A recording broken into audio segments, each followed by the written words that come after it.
recording has begun. We are recording. Scooby-Dooby-Doo-ba-dooby-doo. Shout out to Willie for these MoxStars stickers. I got one on my laptop right now. Oh. Chris, you seen these? Yeah. Nice. Yeah, no, you gave me one last week. They look a I fish. gotta throw it on something. Yeah. Soup's a fish.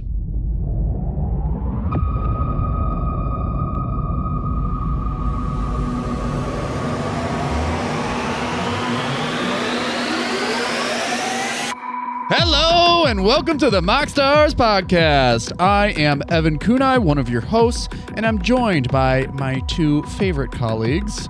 I've got Jordan Garcia. Hey, what's up? And Christopher Ritter. Yo. And today we're actually diving right into our set review. This is the first of 6. We're talking about Blue first. So to dive right in, we are going to talk about our socials, where you can find us in the description below. Follow our link tree.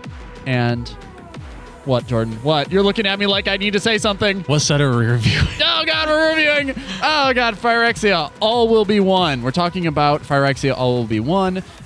Today, we're covering Blue. And we've all chosen 2 of each, like rare or mythic, and 2 uncommon or common. We're not going to cover every single card because that is just insane. So many podcasts do it anyway. Like, go listen to their 3-hour episodes. I just don't want to make that shit. Yeah, we want to make this poppy and really just like hit all the points that are necessary. Just like, I don't want to cover unnecessary like cards that just have no bearing on like the game overall. Like talking about some dope cards. Yeah, every common will have an impact in draft, in limited, whatever. But I don't feel like they need all the coverage in the world. So we've chosen, 2 mythics apiece, or 2 mythic and rares apiece, and then 2 commons and uncommons. Jordan, do you want to kick us off? I'll kick us off. If you guys aren't sick of me talking about this card already, you're about to be, because it's super good. It is Blue Sun's Twilight. I'm loving the cycles. The set is gassed up as a whole, and this is no exception. So I will say, in addendum to what we spoke about it last time, there is actually a card from Magic's history that is like this. An X blue gain control of target creature. There's no upside on it, though. There is no, if X is 5 or more, copy that creature. Well, yeah, this has crazy upside. It says crazy upside. And even then, it's now standard legal again. And holy crap, I'm really excited to play this card.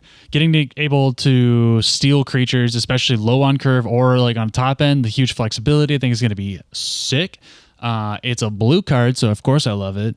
And I think the tempo plays you're going to get out of this, just being able to like match up against, mono red where they're just burn aggro strategies, lots of low drop creatures. Being able to steal that creature, get a blocker, it just will help swing games in a way that blue doesn't typically get. There's a lot of bounce effects, there's a lot of counter spells, but there's not really a way that blue has, especially in standard right now, to deal with something like this. So I think that's going to be a nice little shake 'em up. I'm excited to see it. I'm excited to put it in my Jin deck and make all the mono red decks sad.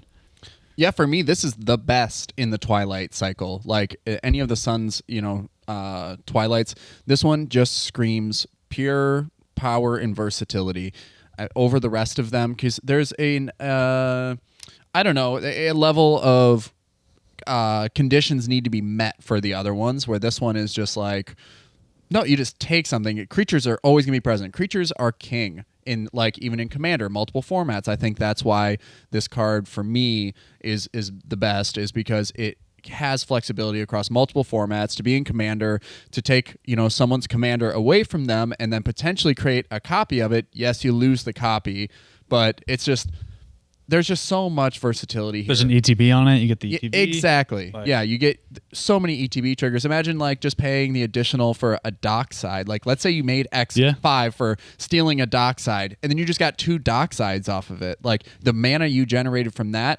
likely greater than what you spent. So it's still like a crazy ramp spell. The floor on this card is actually still pretty decent.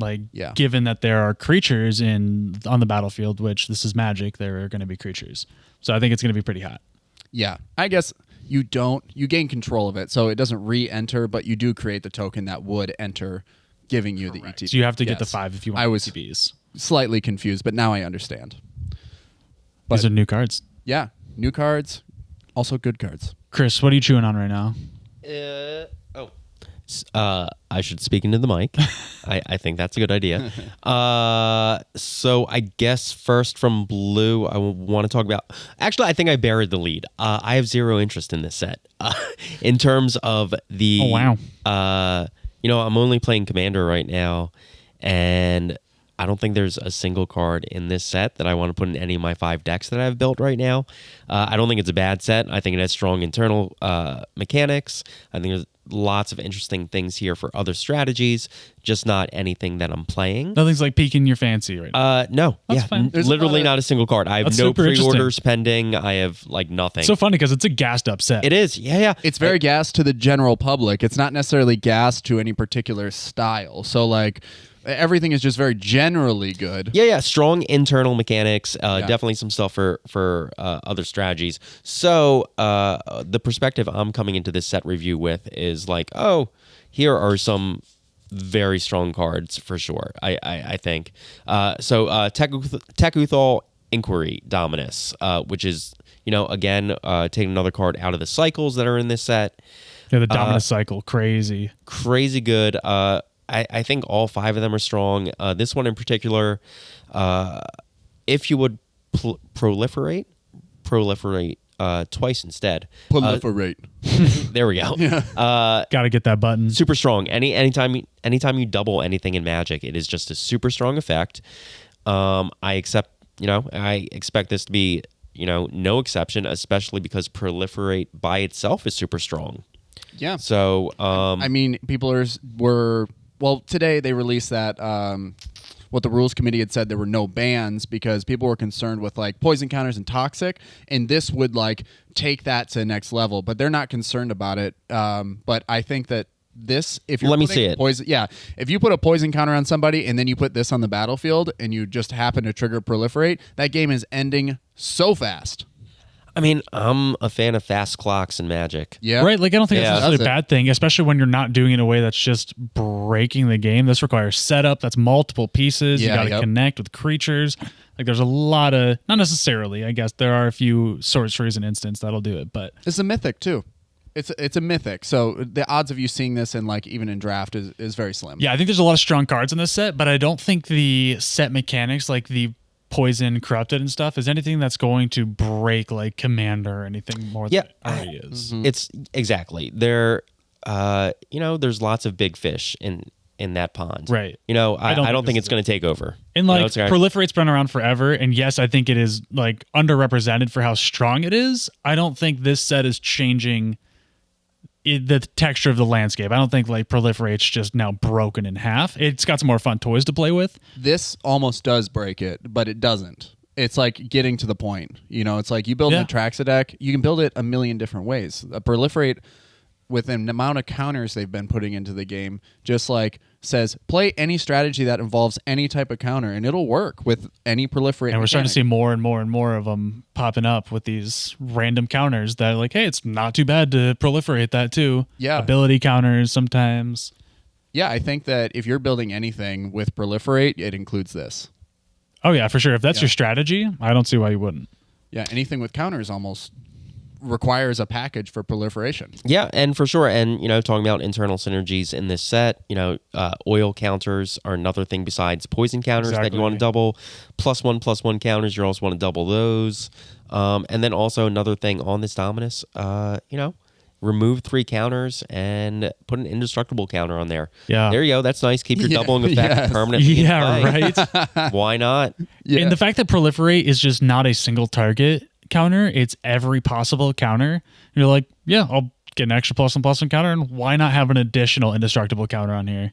Right? Yeah. I think you can put this so far out of reach that like I can't remember if there's a card in this set that removes counters. There has to be, right? But Heartless Act would have been a great reprint here. That would be really sick. Yeah. If only. Yeah, I think that all the Dominus with their ability to put indestructible counters on things by meeting some sort of condition is incredibly strong. Yeah, and you have move counter around effects like the Myojin cycle from Neon Kamigawa. Hey, if you're doing token, if you're doing counter shenanigans in Atraxa already, maybe there's a reason to throw one of those Myojin in your deck, and then you can have 2 indestructible counters on one of them. It stays indestructible, and then you still get the effect that that you get by removing an indestructible counter.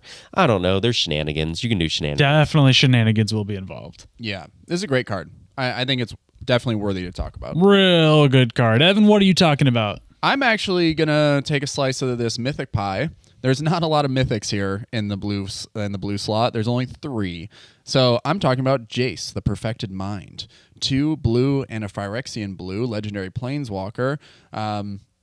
It's pretty good. Like, I think as far as Jace's go, Jace has had some bad cards in the past, and this one is not bad. This one's actually pretty darn good. So until you can +1 until your next turn. Up to 1 target creature gets -3, -0 until your next turn. So it can go all the way around the table and not be able to deal damage. That's very flexible in Commander because a lot of things will say when it deals combat damage, get in effect. And so if you can take something down to 0, it'll never deal that combat damage and until your next turn. In which case you can just keep nerfing that card. -2, target player mills 3 cards. Then if a graveyard has 20 or more cards in it, you draw 3 cards. Otherwise, you draw a card. That It's a -2. Yeah, the -2. He comes in at what loyalty? 5. Comes in at 5, but he'll come at 3 if you decide to. I see. Okay. He's the one completed planeswalker from this whole set that comes in. So if you pay 2 blue, 2 life, he comes in with 3 loyalty, the amount of mana that you spent to cast him. The other ones come in with less. I see. So a great conversion for the amount of mana spent here. So yeah, -2 draw 3 cards is pretty goddamn good. Yeah, Ancestral Recall seems like a pretty good card. Like drawing 3 cards, I know it's like you can mill yourself with it too. Then if a graveyard has 20 or more cards in it, you draw 3 cards. There's also tons of games where a mill strategy is not even necessary to hit that requirement. Yeah, I could see this being played in just that mono blue standard, like milling to give yourself more instants and sorceries in the grave for the haughty Jin would be kind of hot. Pretty spice. Yeah. And the final ability, -X. Target player mills 3 times X cards. If you pay the 4 mana and it comes in with 5 loyalty, they mill 15 cards. I think I'm willing to sacrifice the Jace for that instant, just that instant ability, especially in draft, whereas a 40-card deck.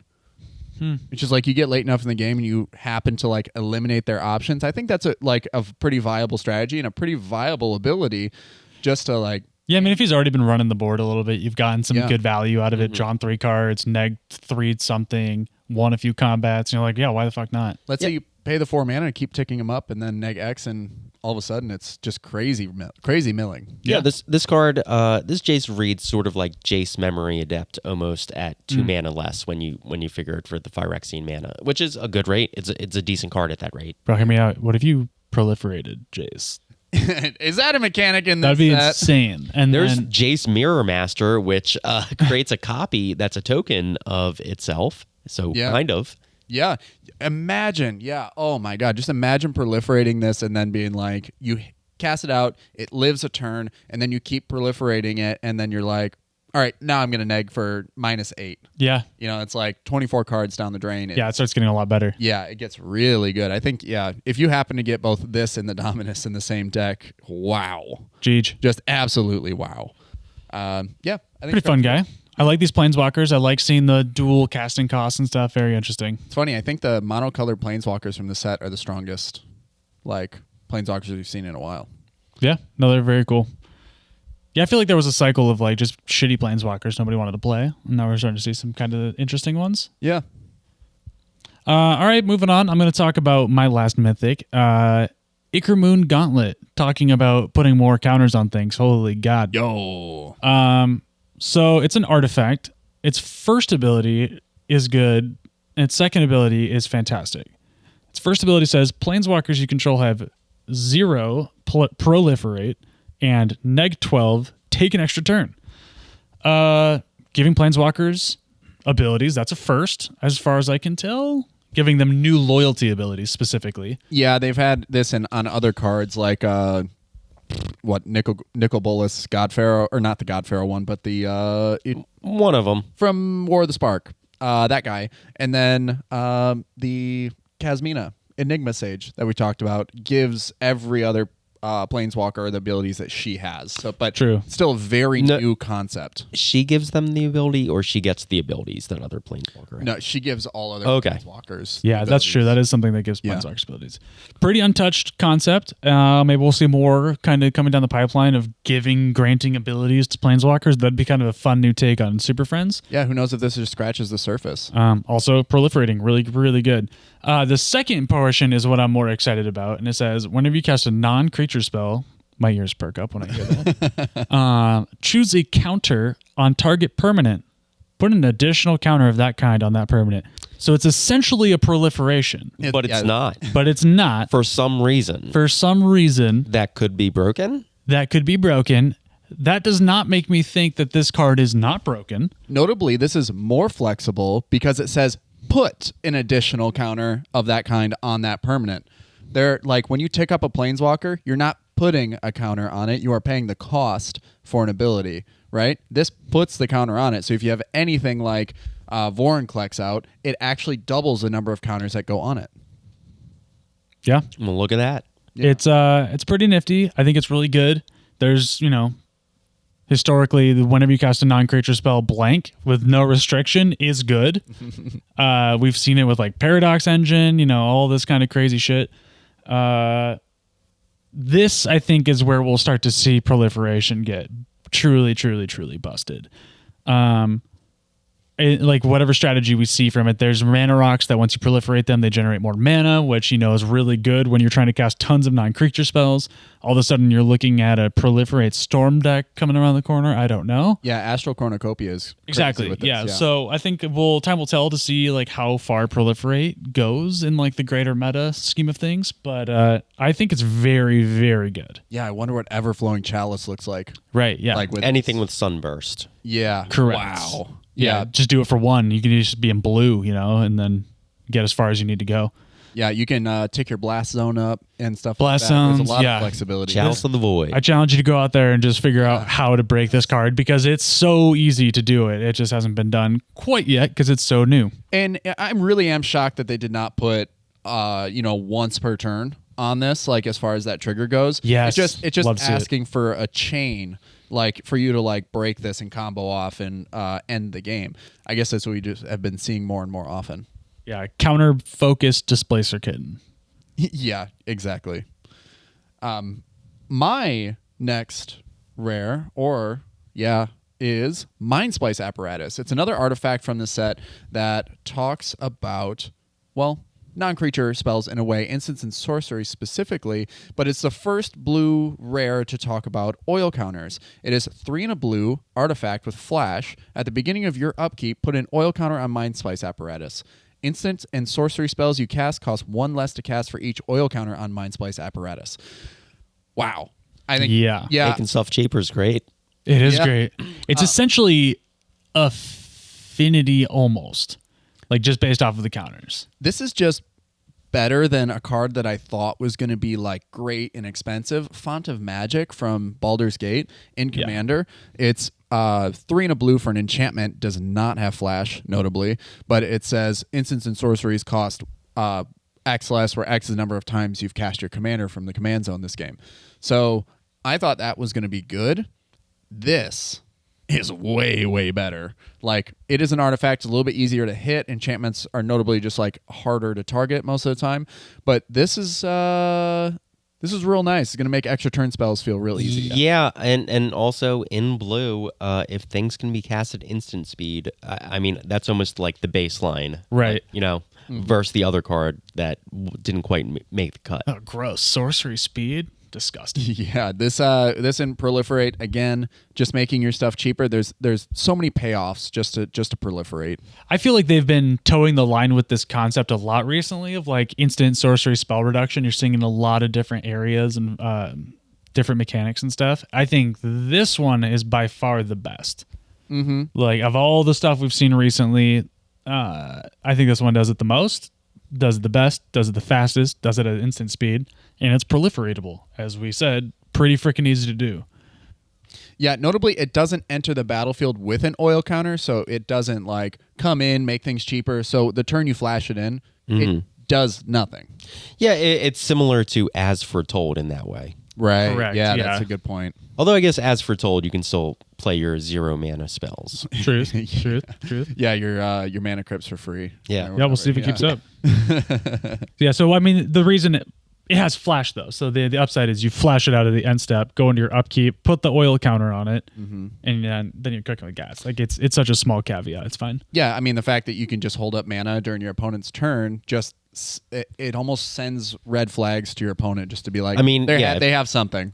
It's what blue That's likes what to blue. do. Exactly. Yeah. And like I also feel like that's what blue likes to do, but not always is that the best. Like you're holding up the counter spell, but not always do you have the alternative. I mean, it's having your cake and eating it too. It's Right, like literally. you're holding up the mana for the counterspell if you need it, and if you don't need it, hey, cast this little thing with flash. The more good things we have with flash or instant speed, like the better, essentially, because you do get the versatility of casting your entire hand at instant speed whenever you want.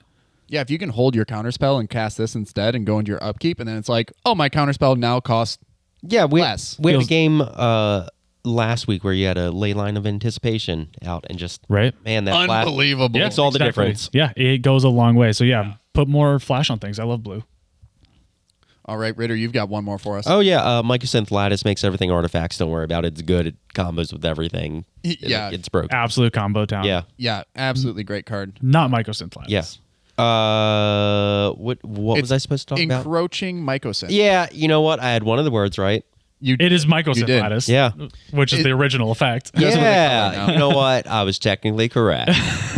It's just blue now. Yeah, so it's 3 in a blue artifact, non-land permanents you control are artifacts in addition to their other types. The same is true for permanent spells you control and non-land permanent cards you own that aren't on the battlefield. They definitely did their homework when, like wording this thing.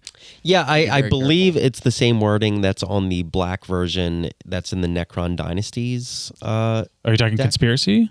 No. Okay, I'll shut the fuck up. Yeah. You shut up. I forget what the one in the Warhammer deck is called, but it's effectively the same effect. Oh, okay. Yeah. Great card. Going to be almost useless in draft, but we'll see what that means. Oh, I think it's going to be hot trash in draft. I mean, Yeah. but I don't know, in draft, in recent sets too, like even if you're doing chaos draft or block draft, or if that exists really, but so much artifact related stuff going on that, you do get some incidental value. Obviously the value here is in legacy formats, like eternal formats, I think if you're doing like a legacy cube where like artifacts are just busted, Exactly. this would be so Yeah. much fun. This would be Yeah. really psychotic. Your affinity decks would just pop the. Yeah, you could do F some off, some bro. crazy nonsense. yeah, I mean there's 1,000 ways to break having a lot of artifacts. This is just making it way easier for Another you. way, yeah. Yeah. turns out artifacts are good. Okay, so moving on to our uncommons and commons. Make it quick. We've got Font of Progress. That's my first one. It is an uncommon artifact for the set, and it reads 1 blue mana. Font of Progress enters battlefield, 2 oil counters on it. Pay 3, tap it. Target player mills X cards, where X is the number of oil counters on Font of Progress. Did we mention Proliferate's good? Yeah, and if you can What does that double do? those counters as well, like, you're going to be milling lots of cards if you want. Mill is notably powerful in limited or draft. You know what? Truth. We see Wizards giving Mill more decent support lately. It has, yeah. Like in every set, you get a couple decent Mill cards. Like AFR got us like Tasha's Hideous Laughter, which Yeah. is one of the best top end spells for like just absolute blowouts for the middle thing. And now we're just seeing kind of like those engines that support it. Right. Yeah. Pretty cool. or the Jace that we just talked about. True. Yeah. Yeah, exactly. Those two in combination are going to be crazy. Ichor Moon Gauntlet with with a 0 ability to proliferate, giving this another oil counter would be pretty cool. My other common is actually Prologue to Phyresis. It's 1 in a blue instant. Each opponent gets a poison counter and then draw a card. Hey. Yeah, I actually think this is pretty crazy, and it could see play in other formats, like in Pauper, where now we're seeing commons that have just like proliferate. This can pop off. I wonder if Pauper's the format where like some of this like corrupted strategies start kind of coming through, maybe. 'Cause, Yeah. there's a lot of support on the common slot, and other formats have just too strong of strategies. But Yeah. I don't know. I think that's very, very potentially very cool. I think it's going to be great in the set. Like as far as drafting, I think that's what I'm going to be targeting when I go blue for sure. Right. Jordan, what do you got for yours? I got some fun ones here. I've already seen some people building some standard decks with the new set. And this one I think is going to be a little shake 'em up. Distorted Curiosity. It is 2 and a blue for a sorcery with Corrupted. The first time I think we've seen Corrupted on one of these cards we've talked about. Yep. This spell costs 2 less to cast if an opponent has 3 or more poison counters. That is the Corrupted mechanic. The spell is draw 2 freaking cards. So 2 and a blue, draw 2 cards, or if someone has 3 or more poison counters, it's a single blue, draw 2. 2/3 of an Ancestral Recall. What up? Standard legal. I think it's going to be really good. Like, I think there's a lot of low-end cards that are just haphazardly giving everybody oil counters. I've heard Proliferation's pretty decent, and I don't think there's going to be... If you're in the deck, I don't think having 3 is going to be hard at all. I think it's going to be hard to kill somebody with it, unless you have something crazy going on. I don't think having 3 is bad. And I do like seeing a payoff for a poison counter-like effect that is not just killing your opponent. Yeah, because if you don't make it, then it's just like the whole strategy just didn't work. Yeah, this card doesn't say your goal is to kill your opponent with poison counters. This card says your goal is to get to 3 so that I can draw 2 cards for 1 mana. And I think that's the huge upside with the Corrupted here is like the set is supporting the whole poison counter concept outside of just get them to 10, kill them. And I think that is really valuable and what we didn't get last time in Infect. Yeah, and they're thinking about the draft environment, right? Where like there's so many cards with Toxic where you're giving incidental poison counters and you're not expecting to get to 10. Give them a reason to give them those poison counters. And once you get to 3, which seems very achievable, it's 3 unblocked creatures with Toxic 1. You're going to start to get some good effects. Right? Yeah. Really great payoffs. Yeah, like great highly costed cards or like great like low cost cards, high impact. So I think that's going to be really sick. The other nifty little guy, if he is willing to load for me right now, and oh boy, I can't wait to tell you about it. Well, I'll talk about one. Thrumming Bird. Yes, dude, let's go. You know what? It's a 1/1 flying Toxic 1. Right? No, not Toxic 1. Or when it deals combat damage, proliferate. Yes, yeah. So, talking about, getting to 3 poison counters, this guy has an evasive ability that, he's going to get in there. You get 1 poison counter. Now you got 2. Yeah, I was just reading today. There's actually really cool text. And, I'm going to talk about it on a different card too, but it's like Toxic adds up. It isn't just like one instance of like if you get something Toxic 1, like with one of these blue cards, and you give it Toxic 1 again and Toxic 1 again, it now has Toxic 3. Yeah, the instances add up. So, Thrumming Bird's really going to like go crazy if you're able to like get some toxic, touch somebody with a little bit of toxicity. Mm-hmm. I think it's a dabble, do you? Yeah, a great little reprint. I don't know if y'all knew that, but it's a little reprint. Oh, yeah. Okay. Thrumming Bird I can't remember what set it was originally printed in, but it's been around for a while. I always wanted to put it in Atraxa for that, like, hey, it's a 1/1 flyer with evasion, comes through, proliferates before the end step, so you can still get some payoff. Yeah, I think it was a great card to bring back for this set. Yeah. Very fun little reprint. I did find the card I was talking about. There we go. For finally loading. It is called Minor Misstep. It is an instant for 1 blue, counter target spell with mana value 1 or less. So people are relating this obviously to Mental Misstep, which is a Phyrexian blue mana to do just 1?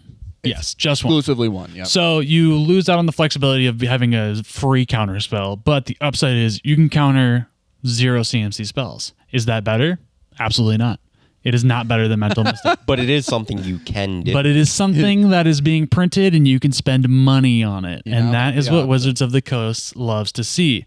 There's going to be some hilarious times where you counter someone's Mana Crypt and they're just going to throw it out turn 1 thinking they're fine. And you're just like, actually, hold on, bud. I mean, that is a good play, actually. It's very silly, very funny, and I'd fuck with it. But Mental Misstep is really, really good at the Commander Dilemma, which is the fact that there are 4 people playing instead of 1 person or 2 people playing. So if being last in turn order drastically reduces your odds of winning that game. Right, especially if you have this in your list. It's like you have this in your starting hand, unless you can play it like through other means like Gemstone Caverns. You're hurt. Well, what I'm saying is that on being last in turn order, Mental Misstep helped you claw back because you had interaction before you were able to hit a land drop, which is really important in competitive settings. I should have let you finish your point. Yes, shut the fuck up. Now this is requiring you to hold up 1 blue mana for a shitty counterspell instead of like an offer you can't refuse, Swan Song like that, which is the same mana cost, in which case I don't really think this card's that great, and I don't think it's going to see a lot of play. Although I like to see new counterspells. So you brought it up just to drag it. It's new in the set. You need, Okay. Yeah. True. Yeah. Sometimes it when you compare it to those other cards, it really does show how off center it is compared to like those other ones. Like it doesn't quite carry the same power at all. Yeah. 100%. All right, Ritter, you got one more for us. Serum Snare. Bounce Oh. something, proliferate if it's CMC 3 or less. Ooh. Probably going to get played in standard, right? Sounds good Yeah. enough? Yeah. Seems pretty damn good. Jordan, you were just playing mono blue standard, and you used to play what was the card that bounces a thing? It's You're talking about Fading Hope? Yeah, Fading Hope. Yeah, but I need instants and sorceries, so that's not my deck. But there is probably some world where this exists, for sure. Emery is a freaking menace in Historic Brawl, especially in the competitive thing. It's pretty good. And I think Emery's going to be seeing just a lot of gas in general with all the artifacts coming out that are blue for some reason. I think this is definitely one of them, for sure. Yeah, CMC 3 or less. Like, it's going to hit lots of stuff. Oh, Yeah, just- relevant. this is So- an instant. Oh, word. Yeah. Bro, do you think I'm talking about sorcery speed crap on this podcast? I don't know. You didn't read the Do you whole think I card. It's cast not even things at out yet. sorcery They didn't even freaking printed them. Oh, man. All right. Well, I'm actually sold. Let's do it. I'm in 100%. Yeah, it's just one more mana. I know that Fading Hope was just Fading Hope is great, but I mean, that proliferate, it's worth one colorless. yeah, if you have the payoff there for it, if you're running, like I know some people run a few Planeswalkers in there as their top end, like I could definitely see running that instead because that huge upside of proliferating some Teferis. There might be a relevant corrupted ability in blue, such as one that you named in this podcast. I forget what it was called, but I think it draws you 2 cards. Distorted Curiosity. Nice, dude. Yeah. Well, I think that about does it for our blue set review. We're going to call it here. There are tons of other cards to talk about, but we could do that for the next 3 hours. We're not going to. Thank you guys for listening. This has been the MoxStars podcast, and we will see you next time. See you in 30 soon. seconds. Yeah. Bye.